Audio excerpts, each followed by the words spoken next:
23 minutes now after the hour. The national debt is expected to cross the $16 trillion mark. That's more than I have in my checking account. I hope so. Smack dab right in the middle of the Democratic National Convention. But right now, the Obama campaign seems to be placing blame on Republicans for exploding the debt. Listen. They are not credible on the deficit. Paul Ryan stood on that platform and he looked up at that deficit, at that debt clock, and he made no mention of the fact that he voted for every single one of the policies in the last decade that are at the root of the explosion of the debt. 2 unpaid wars, 2 unpaid tax cuts, an unpaid Medicare prescription drug program. They have no standing to talk about deficits, and their plans today would explode them in the future. Joining us now is Reince Priebus, the chairman of the Republican National Committee. Good to see you, Reince. Hey, good morning, guys. How do you respond to David Axelrod? Because it was the brainchild of your organization to put that debt clock up at the RNC.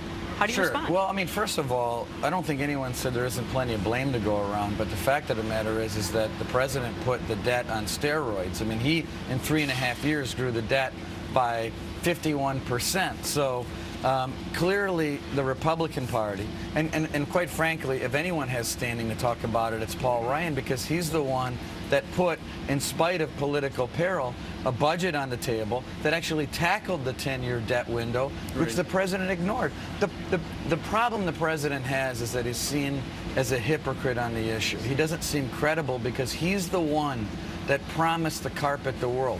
He's the one that promised to cut the debt and the deficit in half, and get the debt under control. And he didn't do it. He promised to carpet the world? That's a good line. Well, that's what he promised to do. Unfortunately, he didn't come close. And so, in the end, their biggest problem is, in spite of the distractions, the shiny objects, at the end of the day, this is all going to come back to the facts and the fundamental question.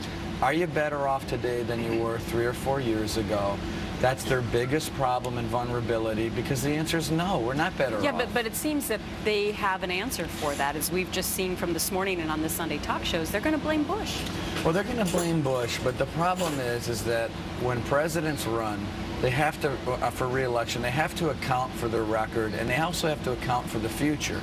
And the question that Americans are going to be asking themselves is this next 4 years going to be different than the last 4? And so far, the president hasn't been able to answer the question. But Reince, their big criticism was that I didn't hear, and the president must have been watching, because he said he didn't hear any plans. He thought it was on. He thought he was on Nickelodeon. Nick at Night. It's a rerun, all black and white. It was a rerun. He said he didn't hear any plans. Did he miss something?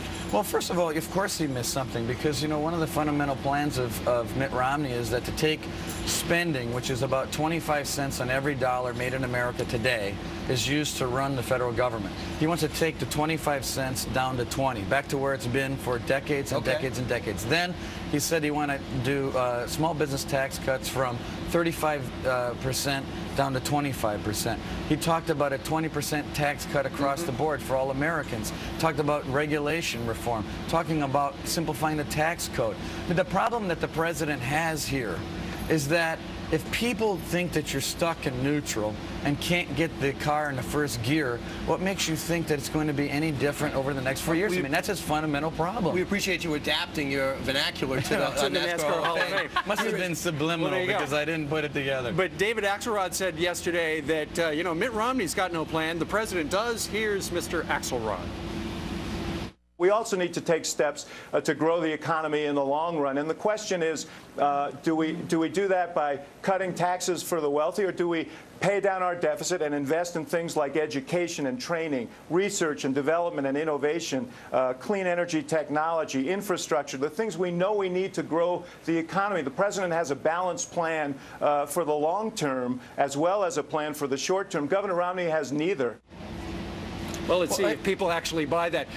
As to the result of the RNC, Mr. Romney wound up with a bump. So the answer to the question, are you better off, you, Reince Priebus, today than 4 days ago? The answer is yes, you're better off. We're definitely better off. And, you know, we're better off in the sense that people got to know Mitt Romney a little bit last week. I think Ann Romney hit it out of the park, Paul Ryan, Mitt. I mean, the problem with David Axelrod's comments here is that the president's been the president, obviously, for 4 years. They haven't even passed the budget. I mean, they haven't done the fundamental legal he had a budget requirements that of was governing. voted down 97 right. to 0. Well, that's true. Well, exactly. But, you know, he's the one to propose trillion-dollar deficits, the biggest deficits in the history of America. So his actual record is lousy on the subject of governing in this country and fulfilling the promises he made 4 years ago. I mean, we're running on a CR in this country with a president that ran this country for 2 years with the House and a Senate, Right. and they've got nothing to show for other than a terrible economy. Yeah. All right. Well, we saw you down in Tampa. Now we're seeing you here in North Carolina. It's great to be in the Queen City.